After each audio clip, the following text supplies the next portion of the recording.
Good morning everyone. सभी साथियों का स्वागत है आपके अपनी यूट्यूब चैनल रामगढ़ एडुकेयर में। वीडियो को पूरा ज़रूर देखिएगा, जितने भी साथी बीएड एमएड बीपीएड एंट्रेंस का एग्ज़ाम देने वाले हैं, साथ ही साथ जेटेट के लिए भी इम्पोर्टेंट है, तो जेटेट वाले अभ्यर्थी भी देख सकते हैं। डिस्कस करेंगे जितने भी इम्पोर्टेंट आपके साइकोलॉजिस्ट हैं और उनके जो सिद्धांत हैं, जो थियरीज़ हैं, उनको देखेंगे। साथ ही साथ जितने भी महान दार्शनिक हुए हैं या फिर शिक्षाविद हुए हैं, जो शिक्षा को बढ़ावा देने के लिए शिक्षा के संदर्भ में जो अपने कॉन्सेप्ट रखे हैं, इन सभी को एक नज़र देखने वाले हैं एक ही वीडियो में।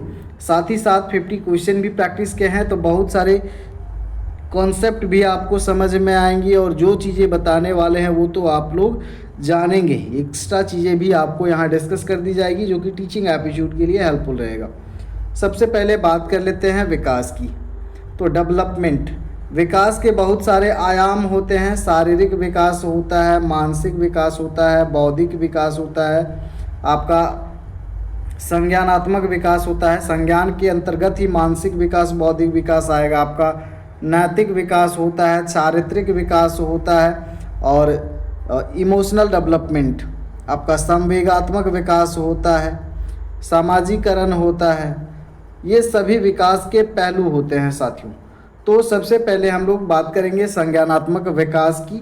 तो संज्ञान का मतलब होता है ज्ञान, और ज्ञान का मतलब है जितने भी आपकी मानसिक क्रियाएं होती हैं, तर्क करना, समस्या समाधान करना, सोचना, चिंतन करना, मैथमेटिकल कैलकुलेशन करना, मेमोराइजेशन याद करना, तर्क करना, सोचने की क्षमता, समझने की क्षमता, ये सभी आपके ज्ञान के अंतर्गत आते हैं, यानी कि कॉग्निशन के अंतर्गत आते हैं। तो हमारा संज्ञान कैसे विकसित होता है, इसको सबसे पहले थियरी दिया है जीन पियाजे ने, और ये काफ़ी पॉपुलर है। यहाँ से सवाल आते हैं, तो इसको आप लोग चार जो स्टेज इन्होंने बताए हैं इनको ज़रूर देख लीजिएगा। संज्ञानात्मक विकास के प्रतिपादक हैं जीन पियाजे। तो इन्होंने 4 अवस्था बताई है। चारों अवस्थाओं को जानने से पहले थोड़ा सा यहाँ पर देख ले, कुछ टर्म्स थ्योरी से रिलेटेड है। पियाजे के अनुसार बच्चा धीरे धीरे मानसिक रूप से विकसित होता है। वह वातावरण के साथ क्रिया करके भी सीखता है, इन्वायरमेंट से। इन्होंने कॉन्सेप्ट दिया है स्कीमा का। स्कीमा का मतलब होता है बच्चे के दिमाग में बनी मानसिक संरचना या जानकारी। तो इसको याद रखेंगे, बहुत डेप्थ में नहीं जा रहे हैं क्योंकि बहुत सारी चीज़ें कवर करनी है। साइमुलेशन का मतलब होता है जो नई जानकारी होता है उसको पुरानी जानकारी से जोड़ना। अकोमोडेशन का मतलब होता है पुरानी सोच में बदलाव करके नई जानकारी स्वीकार करना। और चौथा टर्म है आपका संतुलन स्थापित करने की प्रक्रिया। तो ये चारों पॉइंट्स को आप लोग देख लीजिएगा। अब इन्होंने जो अवस्था बताई है 0 से 2 वर्ष के बीच में क्या क्या विकसित होता है। सेंस ऑर्गन से बच्चे सीखते हैं, अनुभव करके सीखते हैं इन्वायरमेंट से। और संवेदी गत्यात्मक अवस्था सेंसरी मोटर स्टेज कहा जाता है, इंद्रियों और गतिविधियों से सीखता है। ऑब्जेक्ट परमानेंस विकसित होती है, ऑब्जेक्ट परमानेंस रहता है, वस्तु सामने होने पर भी उसका अस्तित्व समझता है बच्चा, न होने पर भी उसका अस्तित्व को समझता है। अब इन्होंने दूसरी अवस्था बताई है पूर्व संक्रियात्मक अवस्था। ये 2 से 7 साल के बीच का है। विशेषता आपको याद रखना है, इसमें भाषा विकास तेज़ी से होता है, आत्म केंद्रित बच्चे होते हैं, ईगोसेंट्रिक होते हैं, कल्पना शक्ति अधिक होती है। ईगो सेंट्रिज्म का इसमें गुण देखा जाता है, दूसरों के दृष्टिकोण को न समझ पाना, नहीं समझ पाते हैं क्योंकि बच्चे छोटे होते हैं। और अगला है मूर्त संक्रात्मक अवस्था 7 से 11 वर्ष की आयु। तार्किक सोच यहाँ से शुरू होता है, बच्चा कंजर्वेशन समझने लगता है, कंजर्वेशन सीखता है, आकार बदलने पर भी मात्रा समान रहती है, ये समझने लगता है। औपचारिक संक्रियात्मक अवस्था ये चौथी अवस्था है। 11 वर्ष के ऊपर अमूर्त चिंतन करने लगता है, हाइपोथेटिकल चिंतन विकसित हो जाती है, समस्या समाधान बढ़ने लगता है। तो पियाजे को कोग्निटिव डेवलपमेंट, संज्ञानात्मक विकास का जनक कहा जाता है सिद्धांत का। बच्चा को इन्होंने कहा है एक्टिव लर्नर। विकास कर्मी के अनुसार भौमिक होता है, क्रम में चलता है और यूनिवर्सल होता है, ये इनका कहना है। लेओ वाइगोत्स्की सोशल कोग्निटिव थियरी। तो इन्होंने क्या बोला कि बच्चा जो है समाज, भाषा और संस्कृति के माध्यम से सीखता है। बच्चा को सीखने में समाज मदद करता है, भाषा भी मदद करता है और संस्कृति भी मदद करता है सीखने में। इन्होंने ZPD का कॉन्सेप्ट दिया है। जो पूछा जा सकता है वह अंतर जो बच्चा अकेले नहीं कर सकता लेकिन सहायता से कर सकता है। स्कैप फोल्डिंग का मतलब है शिक्षक द्वारा दी जाने वाली अस्थायी सहायता। मतलब शुरू में आप मदद करेंगे, कोई साइकिल चला रहा है, साइकिल जब तक नहीं सीखा है पीछे से पकड़ के सपोर्ट करेंगे और धीरे धीरे सपोर्ट को हटाएंगे। ये स्कैप फोल्डिंग का उदाहरण है। तो ये भी टर्म आपको जानना है। लैंग्वेज डेवलपमेंट भाषा सीखने का सबसे महत्वपूर्ण साधन है। भाषा जो है सीखने का सबसे महत्वपूर्ण साधन है। किसी भी चीज़ के बारे में अगर आप सोचते हैं तो बिना भाषा के कैसे सोचेंगे? भाषा कोई ना कोई रहेगा तभी तो आप सोचेंगे। सीखना सामाजिक प्रक्रिया है। शिक्षक और साथियों की भूमिका महत्वपूर्ण है सीखने में, क्योंकि इस थियरी का नाम ही है सामाजिक संज्ञानात्मक सिद्धांत। सामाजिक सांस्कृतिक भी बोला जाता है। अगले हैं आपके Jerome Bruner, discovery learning theory. तो आपको याद रखना है कि इन्होंने डिस्कवरी लर्निंग का जो सिद्धांत है दिया है। इनके अनुसार बच्चा स्वयं करके सबसे अच्छा सीखता है। खोज के माध्यम से बच्चा सीखता है। और स्पाइरल करिकुलम यानी कि कठिन विषयों को धीरे धीरे बढ़ते स्तर पर पढ़ाना चाहिए। तो ये टीचर के लिए है। ब्रूनर की रिप्रेजेंटेशन मोड क्या है? कार्य करके सीखना, यानी कि लर्निंग बाय डूइंग को इन्होंने प्रमोट किया है अपने थियरी के माध्यम से। चित्रों द्वारा सीखते हैं बच्चे ज़्यादा, भाषा और प्रतीकों द्वारा बच्चे ज़्यादा सीखते हैं। तो इन पर आपको बल देना है। नई जानकारी को पुरानी जानकारी से जोड़कर सीखना या सिखाना, ये टीचर का काम है। मुख्य अवधारणा है पढ़ाने से पहले रूपरेखा देना, रूट लर्निंग का विरोध करना, यानी कि जो रटन विद्या है उस पर विरोध किया गया है। मीनिंगफुल लर्निंग पर बल दिया जाए। तो इनका याद रखना है, नाम याद रखना है और सिद्धांत किस पर दिए हुए हैं। आगे हैं आपके कोहलबर्ग नैतिक विकास के सिद्धांत दिए हैं, लेकिन कोहलर जो है इनसाइट लर्निंग थ्योरी दिए हुए हैं। अचानक समाधान समझ में आ जाता है। अब इस पर बंदर पे इन्होंने एक्सपेरिमेंट किया था। ये डिटेल वीडियो आपको प्लेलिस्ट में मिलेगा, मनोविज्ञान वाला प्लेलिस्ट में। गेसाल्ट साइकोलॉजी से संबंधित है ये। सीखना अचानक होता है इनके अनुसार। ऑब्जेक्ट परमानेंस जो होता है सेंसरी मोटर स्टेज में होता है। ईगो सेंट्रिज्म जो होता है प्री ऑपरेशनल स्टेज में होता है। और कंजर्वेशन का जो गुण होता है कंक्रीट ऑपरेशनल स्टेज में। और एब्स्ट्रैक्ट थिंकिंग जो आता है आपका फॉर्मल ऑपरेशनल स्टेज में। अब यहाँ पर ZPD का जो कॉन्सेप्ट है वाइगोत्स्की, डिस्कवरी लर्नर ब्रूनर और इनसाइट लर्निंग सूज का सिद्धांत, एडवांस ऑर्गेनाइजर जो है ऑसुबेल हैं। अब नैतिक विकास की बात करते हैं तो नैतिक विकास के जो प्रतिपादक हैं ये आपके लॉरेंस कोहलबर्ग हैं, जिन्होंने 3 स्तर दिए हैं और तीनों स्तर के 2-2 अवस्थाओं में बांटा है, तो टोटल 6 हो जाते हैं। तो नैतिक विकास का सिद्धांत याद रखेंगे कोहलबर्ग। प्री कन्वेंशनल स्टेज, पूर्व पारंपरिक स्तर, ये 4 से 10 साल के बीच का आयु रहता है। सबसे पहले आता है आपका स्टेज 1 ओबीडियंस एंड पनिशमेंट, यानी कि बच्चा जो है दंड और पुरस्कार के आधार पर निर्णय लेता है। अब जैसे नैतिकता आती है तो बच्चे को डराया जाता है, ये नहीं करोगे तो पिटाई होगा, ये गलत है, मार खाओगे, है ना। और लालच भी दिया जाता है कि ऐसे करोगे तो ये तुमको मिलेगा। तो ये स्टेज होता है ओबीडियंस एंड पनिशमेंट का। अब इसी में आपका दूसरा स्टेज है रिवार्ड ओरिएंटेशन। 2 स्टेज हैं प्री कन्वेंशनल के। पूर्व पारंपरिक स्तर, तो यहाँ 2 याद रखिए आप स्टेज। दंड से बचने के लिए सही कार्य करता है, नैतिकता सीखता है, या तो लालच में आके पुरस्कार पाने के लिए सीखता है, रिवार्ड के लिए। दूसरा है पारंपरिक स्तर, कन्वेंशनल स्टेज है 10 से 13 साल। इसमें बच्चा जो है समाज और नियमों के अनुसार व्यवहार करता है। अब इसको भी 2 स्टेज में बांटा गया है, गुड बॉय गुड गर्ल। प्रशंसा पाने के लिए वो अच्छा लड़का या अच्छी लड़की बनना चाहता है, जिसके कारण उसमें नैतिकता आती है। और इसी में है स्टेज 4 लॉ एंड ऑर्डर, नियमों और कानून का पालन करना सीखने लगता है।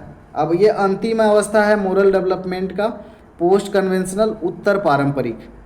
तो पूर्व पारंपरिक, उत्तर पारंपरिक, इसमें भी 13 साल के बाद का स्टेज है ये।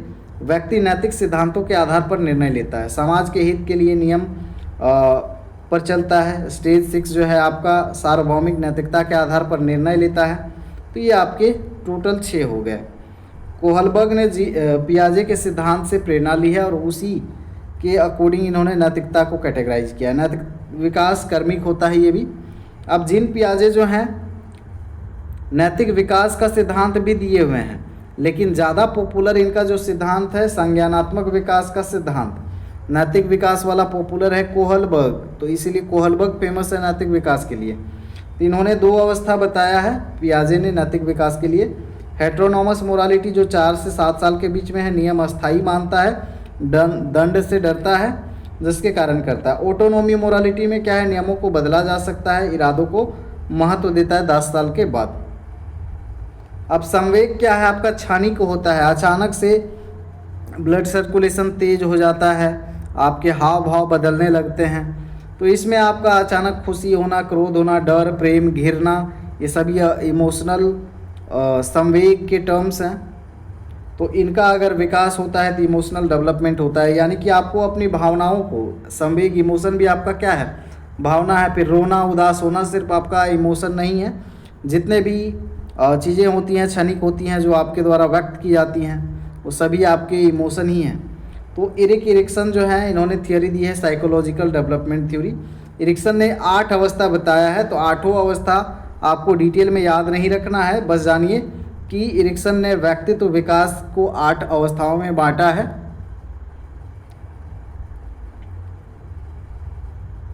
तो इनको देख सकते हैं आप। 0 से 1 साल में ट्रस्ट वर्सेस मिसट्रस्ट, 1 से 3 साल में ऑटोनोमी वर्सेस श्रेम, और 3 से 6 वर्ष में इनिशिएटिव वर्सेस गिल्ट, 6 से 12 में इंडस्ट्री वर्सेस इन्फेरियोरिटी, किशोरावस्था आइडेंटिटी वर्सेस रोल कन्फ्यूज़न। तो ये अवस्थाएं, अब इनमें एक क्लास लेंगे तो 1.5 घंटे का जाएगा, क्योंकि हमें कवर करना है, इसीलिए ऊपर ऊपर जो है इंट्रो पार्ट आप देख रहे हैं। सामाजिक अनुभव व्यक्तित्व को प्रभावित करते हैं। सामाजिक जो अनुभव हैं वो व्यक्तित्व को प्रभावित करते हैं। प्रत्येक अवस्था में संघर्ष होता है। अब है यहाँ पर डेनियल गोलमैन, ये इमोशनल इंटेलिजेंस थ्योरी दिए हुए हैं, याद रखिएगा, emotional intelligence theory.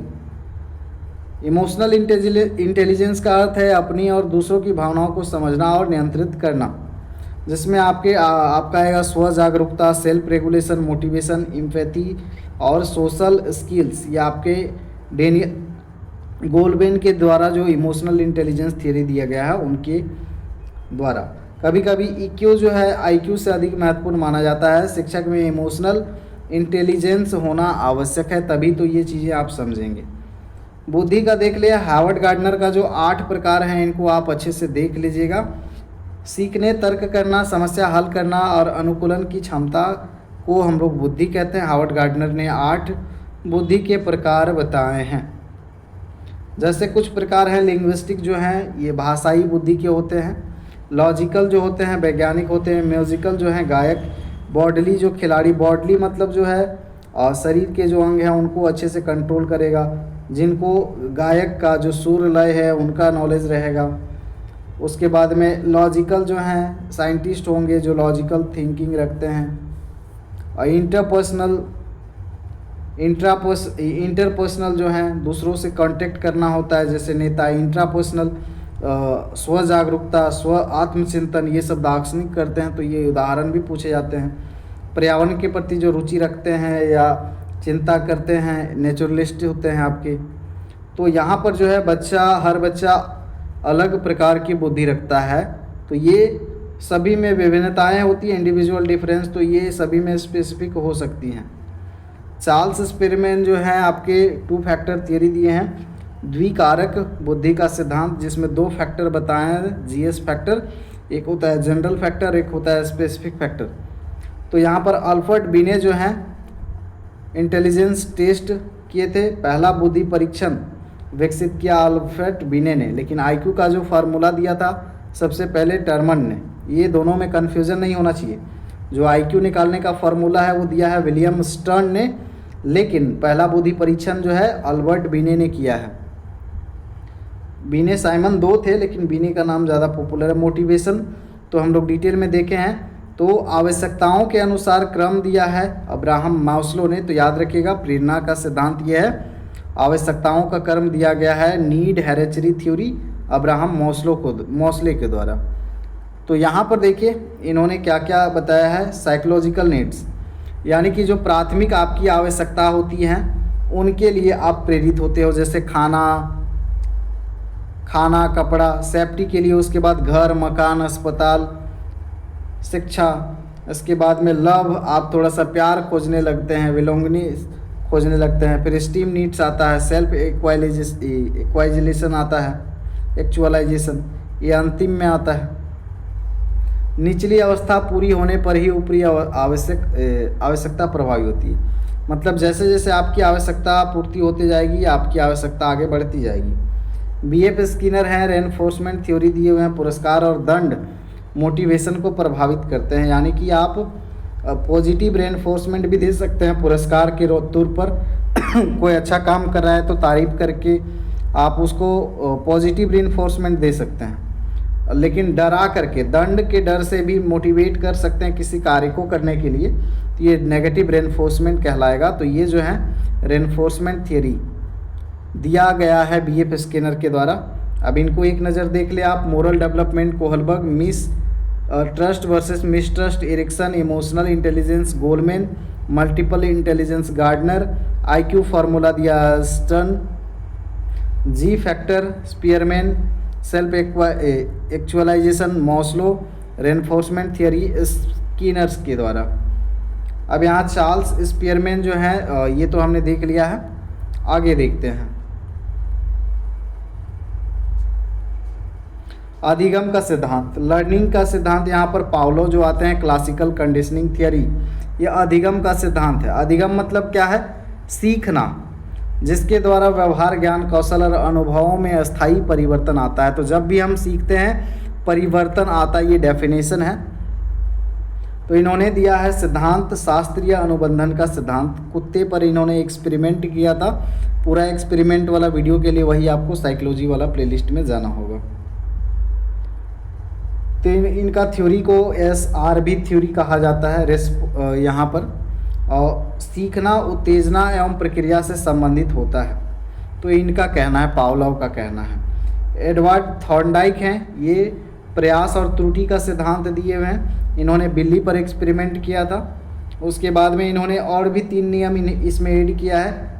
Law of readiness यानी कि तत्परता होने पर सीखना अच्छा होता है। लॉ ऑफ एक्सरसाइज, अभ्यास से सीखना मजबूत होता है। लॉ ऑफ इफेक्ट, सुखद परिणाम वाले कार्य दोहराए जाते हैं। तो यह जो सिद्धांत है और लर्निंग बाय डूइंग पर आधारित है। कनेक्शनिज्म थ्योरी भी इसको कहा जाता है। बीएफ स्किनर जो है ऑपरेंट कंडीशनिंग थ्योरी यानी कि क्रियात्मक अनुबंधन का सिद्धांत दिए हैं। स्किनर के अनुसार सीखना जो है पुनर्बलन से होता है।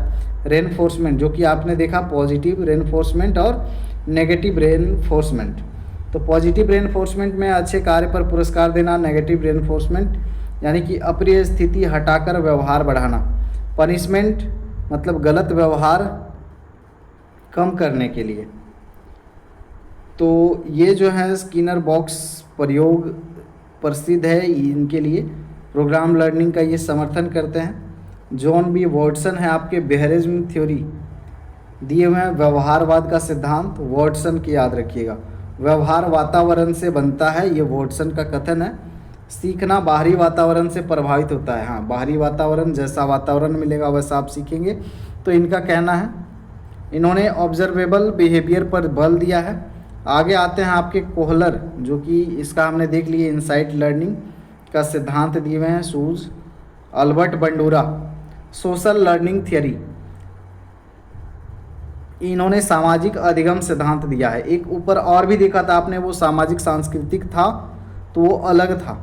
इन्होंने दिया है सामाजिक अधिगम सिद्धांत। इनका मतलब है कि बच्चा जो है समाज से या दूसरों से देख करके सीखता है बंडूरा के अनुसार, जिसमें आपका ऑब्जर्वेशन, इमिटेशन, मॉडलिंग, बच्चे माता पिता और शिक्षक की नकल करते हैं। तो ये जो नकल करके सीख रहे हैं देख करके, अल्बर्ट बंडूरा सामाजिक अधिगम का सिद्धांत है। इनका एक एक्सपेरिमेंट बोबोडोल एक्सपेरिमेंट जो है फेमस है। जेरोम ब्रूनर हमने देख लिया है। आगे हैं आपके डेविड ऑसुबेल, ये सार्थक अधिगम का सिद्धांत दिए हैं। इसमें इनका कहना है कि नई जानकारी को पुरानी जानकारी से जोड़कर सीखना। अब हम लोग आते हैं एक एक करके, कुछ फिलोसफर और एजुकेशनलिस्ट हैं। सुकरात जो हैं आपके, ये जो है प्रश्नोत्तर विधि द्वारा शिक्षा, क्वेश्चन आंसरिंग मेथड द्वारा सत्य की खोज पर इन्होंने बल दिया है। और इनके जो मेथड हैं, चर्चा विधि पर इन्होंने बल दिया है और सुक्रेटिक मेथड पर। इनका कथन है ज्ञान ही सद्गुण है। प्लेटो आते हैं। प्लेटो जो हैं आदर्शवादी हैं, आइडियलिज्म है, तो इनका जो है शिक्षा का उद्देश्य है आदर्श नागरिक बनाना। और एकेडमी की स्थापना, राज्य नियंत्रित शिक्षा इनका कॉन्सेप्ट रहा है। इनका स्टेटमेंट है शिक्षा शरीर और आत्मा दोनों का विकास करती है।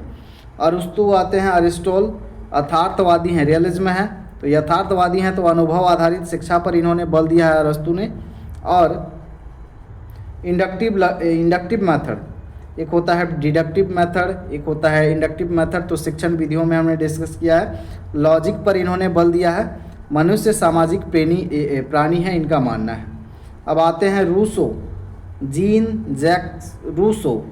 ये जो है प्रकृतिवादी हैं। बाल केंद्रित शिक्षा पर बल दिया है रूसो ने, चाइल्ड सेंटर्ड एजुकेशन पर। प्रकृति के अनुसार शिक्षा होनी चाहिए। और नेगेटिव एजुकेशन जो है इसको हटाना है। महत्वपूर्ण कथन है इनका, प्रकृति की ओर लौटो, बैक टू नेचर। फिर आते हैं आपके पेस्टालॉजी। पेस्टालॉजी जो है प्रेम एवं सहानुभूति आधारित शिक्षा को बल दिए हुए हैं। Head, heart and head, hand इनका कॉन्सेप्ट है। घर जैसे वातावरण में शिक्षा दिया जाए बच्चों को। फिर आते हैं फ्रोवेल, ये खेल आधारित शिक्षा पर बल देते हैं, प्लेवे मेथड को। साथ ही साथ जो किंडरगार्टन मेथड है ये भी लाए हुए हैं। गिफ्ट्स एंड ऑक्यूपेशंस इनका कॉन्सेप्ट है। फिर आते हैं आपके मारिया माउंटेसरी, बाल उद्यान, मतलब किंडरगार्टन स्कूल जो है वो बालकों के लिए क्या है, उद्यान है, बगीचा है, खेलेंगे, खेल खेल के सीखेंगे। किंडरगार्टन मारिया माउंटेसरी ये भी चाइल्ड सेंटर्ड एजुकेशन पर बल दी हैं। और सेंसर ट्रेनिंग पर इन्होंने अधिक बल दिया है। माउंटेसरी मेथड के प्रतिपादक हैं। ऑटो एजुकेशन पर बल दिया है। इन्होंने बल दिया है कि बच्चे जो हैं सेंस ऑर्गन से ज़्यादा सीखे, तो उन पे बल दिया जाए। जॉन डीवी आते हैं, प्रयोजनवाद हैं। लर्निंग बाय डूइंग, करके सीखना पर बल दिए हैं। प्रोजेक्ट विधि पर बल दिए हैं। और इनका महत्वपूर्ण तथ्य है विद्यालय समाज का एक लघु रूप है, विद्यालय भी एक छोटा सा समाज है। महात्मा गांधी, इन्होंने कार्य आधारित शिक्षा इनका दृष्टिकोण रहा है। बेसिक एजुकेशन, ये सवाल पूछा गया महात्मा गांधी का PYQ में। बेसिक एजुकेशन इनका कॉन्सेप्ट है। नई तालीम इन्हीं का कॉन्सेप्ट है। इनका महत्वपूर्ण तथ्य है करके सीखना, लर्निंग बाय डूइंग पर इन्होंने बल दिया है। रविन्द्रनाथ टैगोर हैं, प्रकृति आधारित शिक्षा हो, वातावरण स्वतंत्र हो। शांति निकेतन इनसे संबंधित है, रविन्द्रनाथ टैगोर से। कला एवं संगीत आधारित शिक्षा हो। महत्वपूर्ण तथ्य है इनका कि क्रिएटिविटी पर बल दिया जाए। स्वामी विवेकानंदा हैं, ये चरित्र निर्माण आधारित शिक्षा पर बल दिए हुए हैं। कॉन्सेप्ट है मैन मेकिंग एजुकेशन। महत्वपूर्ण कथन है इनका, शिक्षा मनुष्य में निहित पूर्णता की अभिव्यक्ति है। फिर यहाँ आपके सर अरविंदो घोष, समग्र शिक्षा पर इन्होंने बल दिया है, इंटीग्रल एजुकेशन पर, जिसमें फिजिकल, मेंटल, स्पिरिचुअल डेवलपमेंट हो शिक्षा के द्वारा। सर्वपल्ली राधाकृष्णन है, नैतिक और आध्यात्मिक शिक्षा पर बल दिए। और इनका जो कॉन्सेप्ट रहा है teacher as a nation builder, राष्ट्र निर्माता। फिर आपके हैं फॉलो फेरी, इनका आलोचनात्मक शिक्षा पर इन्होंने बल दिया है। और इनका कॉन्सेप्ट है बैंकिंग कॉन्सेप्ट ऑफ एजुकेशन का विरोध ये करते हैं और डायलॉजिस्टिक मेथड को प्रमोट करते हैं। हर्बर्ट हैं आपके, विज्ञान आधारित शिक्षा, हर्बर्ट को याद रखिए, विज्ञान आधारित शिक्षा पर इन्होंने बल दिया है। Education for complete living. और कमेनियस हैं आपके, सार्वभौमिक शिक्षा, यूनिवर्सल एजुकेशन इनका दृष्टिकोण रहा है। और मदर स्कूल का कॉन्सेप्ट दिया है, सरल से कठिन की ओर। जो शिक्षण सूत्र है वो बताया इन्होंने कि पहले सरल चीज़ें फिर धीरे धीरे कठिन की ओर बढ़ना है। TP नन, ये पर्सनैलिटी डेवलपमेंट पर इन्होंने बात रखी है। शिक्षा का उद्देश्य पर्सनैलिटी डेवलपमेंट होना चाहिए, व्यक्तित्व का विकास होना चाहिए TP नन के अनुसार। जिड्डू कृष्णमूर्ति, भय मुक्त शिक्षा हो, इनका दृष्टिकोण है। चिंतन जो हो स्वतंत्र हो, सेल्फ अवेयरनेस की ओर बढ़े शिक्षा के द्वारा। बी आर अम्बेडकर, इनका जो है सामाजिक समानता आधारित शिक्षा हो, शिक्षा द्वारा सामाजिक परिवर्तन हो, बी आर अम्बेडकर। कन्फ्यूशियस जो हैं, इनका जो कॉन्सेप्ट है ये नैतिक शिक्षा को बढ़ावा देते हैं, अनुशासन और नैतिकता पर आधारित है इनका। तो यहाँ पर देख लीजिए एक बार रिवीजन। किंडरगार्टन मेथड जो है फ्रोबेल, लर्निंग बाय डूइंग जो है जॉन डीवी, नई तालीम Gandhi, head heart hand Pestalozzi, और auto education Montessori, back to nature Rousseau, making education Vivekananda, banking concept को विरोध करना है फुलो फेरी के द्वारा, complete living Spencer, Shanti Niketan Tagore से रिलेटेड है। अब हम लोग क्वेश्चन देखेंगे। थियरी में बहुत सारी चीज़ें कवर नहीं हुई हैं, वो क्वेश्चन में आपके कंप्लीट हो जाएंगे। कॉग्निटिव डेवलपमेंट थियरी दिया है जीन पियाजे। आगे देखते हैं जेडपीडी का concept Vygotsky, learning by doing आपके John Dewey, operant conditioning theory जो है आपके दिए हुए हैं स्किनर। आगे देखिए ट्रायल एंड एरर थॉर्नडाइक, प्रयास और त्रुटि का सिद्धांत, इनसाइट लर्निंग कोहलर, कोहलबर्ग में ध्यान दीजिएगा। क्लासिकल कंडीशनिंग थियरी दिया हुआ है पावलोव ने। बोबोडॉल एक्सपेरिमेंट संबंधित है आपका बंडूरा से। मल्टीपल इंटेलिजेंस थियरी जो दिया है हावर्ड गार्डनर के द्वारा, 8 बुद्धि के प्रकार, जी फैक्टर स्पीयरमैन के द्वारा। आईक्यू फार्मूला दिया है स्टर्न ने। आगे देखेंगे मोरल डेवलपमेंट थियरी कोहलबर्ग के द्वारा प्रतिपादित किया गया है। साइकोलॉजिकल डेवलपमेंट थियरी दिया है साइकोसोशल है। साइकोसोशल डेवलपमेंट थियरी जो दिया हुआ है इरिक इरिक्सन के द्वारा। साइको एनालिटिक थियरी के प्रतिपादक हैं आपके फ्रूड। ये इम्पॉर्टेंट है। एड ईगो सुपर ईगो किस सिद्धांत पर आधारित है, तो ये आधारित है आपका साइको एनालिटिक थियरी पर। रेनफोर्समेंट थियरी किन्होंने दिया है, तो ये अभी हम लोग देखें स्किनर। पॉजिटिव नेगेटिव, बालक छोटा वैज्ञानिक है, कथन किनका है? बालक छोटा वैज्ञानिक है, कथन किनका है? जीन पियाजे का है। डिस्कवरी लर्निंग थियरी किनके द्वारा दिया गया है? ब्रूनर के द्वारा। एडवांस ऑर्गेनाइजर किससे संबंधित है? ये ऑसबेल से संबंधित है। इमोशनल इंटेलिजेंस संबंधित है आपका गोलमैन से। नीड हेराचरी थियरी ये मॉस्लो अब्राहम मॉस्लो के द्वारा दिया गया है। सेल्फ एक्चुअलाइजेशन किस सिद्धांत का सर्वोत्तम स्तर है? तो ये मॉस्लो का जो हेराचरी दिया गया है आवश्यकता का पदानुक्रम उससे संबंधित है। स्केप फोल्डिंग वाइगोत्स्की के द्वारा दिया गया है कॉन्सेप्ट। ऑब्जेक्ट परमानेंस किस अवस्था में होता है? तो ये होता है सेंसरी मोटर स्टेज में। ईगोसेंट्रिज्म किस अवस्था में आता है? ईगोस्टिक किस में होते हैं ज़्यादा बच्चे, किस स्टेज में? तो ये होते हैं आपके प्री ऑपरेशनल स्टेज में ईगोसेंट्रिक होते हैं। कंजर्वेशन की अवस्था बच्चों में किस स्टेज में होती है? कंक्रीट ऑपरेशनल, यानी कि कंजर्व करना चीज़ों को सीखते हैं। एब्स्ट्रैक्ट थिंकिंग किस अवस्था में विकसित होता है? एब्स्ट्रैक्ट थिंकिंग ये होता है फॉर्मल ऑपरेशन में। बिहेवियरिज्म का प्रमुख प्रवर्तक है वॉटसन।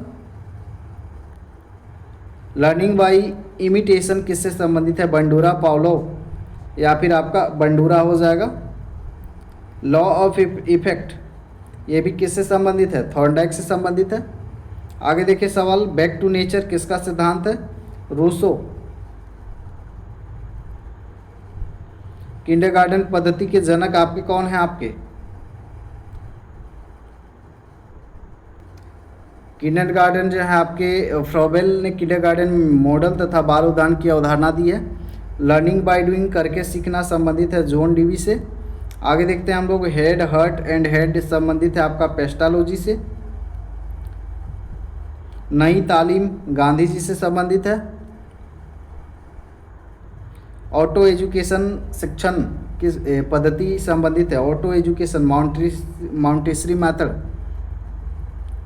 स्व अधिगम पर बल दिया है मारिया माउंटेसरी ने, सेल्फ लर्निंग पर। विद्यालय समाज का लघु रूप है, जॉन डीवी का ये स्टेटमेंट है। एजुकेशन फॉर कंप्लीट लिविंग किसका सिद्धांत है? कंप्लीट लिविंग स्पेंसर के द्वारा, हर्बर्ट स्पेंसर, याद रखिएगा। मेन मेकिंग एजुकेशन संबंधित है, मेन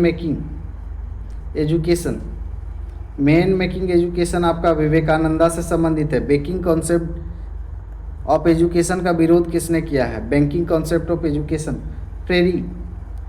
नेक्स्ट देखते हैं हम लोग, शिक्षा मनुष्य में निहित पूर्णता की अभिव्यक्ति है। ये कथन है विवेकानंदा का। प्रोजेक्ट विधि के प्रतिपादक हैं या फिर संबंधित है आपके जॉन डीवी। यहाँ बालक शिक्षा का केंद्र है, यह विचार किससे सर्वाधिक संबंधित है? यानी कि बाल केंद्रित। यहाँ पर रूसो का ये मानना था शांति निकेतन की स्थापना की है, किसने की है? टैगोर ने की है। करके सीखना का समर्थन कौन करते हैं? जॉन डीवी करते हैं आपके। बाकी ये तो आपके मनोवैज्ञानिक हैं। समग्र शिक्षा किसने बात की है? समग्र शिक्षा की सबसे पहले अरविंदो घोष। भय मुक्त शिक्षा पर बल दिया है किन्होंने? भय मुक्त शिक्षा पर बल दिया है कृष्णमूर्ति। आइडियलिज्म का प्रमुख दार्शनिक है आपके प्लूटो। नेक्स्ट बढ़ते हैं, रियलिज्म का समर्थन करते हैं आपके अरिस्टो। सोक्रेटिक मेथड, ये सुकरात से संबंधित है, तो इसको आप लोग देख लीजिएगा। ये छूटा हुआ था एक, बाकी यहाँ से सवाल आ सकते हैं, एक बार रिवीजन ज़रूर कर लीजिएगा। बाकी पहले के जो क्लासेस हैं उनमें भी इन चीज़ों को कवर किए हुए हैं, लेकिन लगा कि एक बार बाद में फिर से रिवीजन कर दिया जाए। अब इतने थियरीज़ हैं, सबको अगर एक एक करके डिटेल में पढ़ेंगे तो ये 30 टॉपिक कवर करेंगे तो 30 क्लास हो जाएगा। तो एक ही क्लास में कवर करना होता है और इतना ही आपके लिए ज़रूरी है, जितना ज़रूरी है उतना ही परोसा जा रहा है। तो मिलते हैं अगले अपडेट में, या फिर अगले लाइव सेशन के साथ में। धन्यवाद, जोहार, नमस्कार।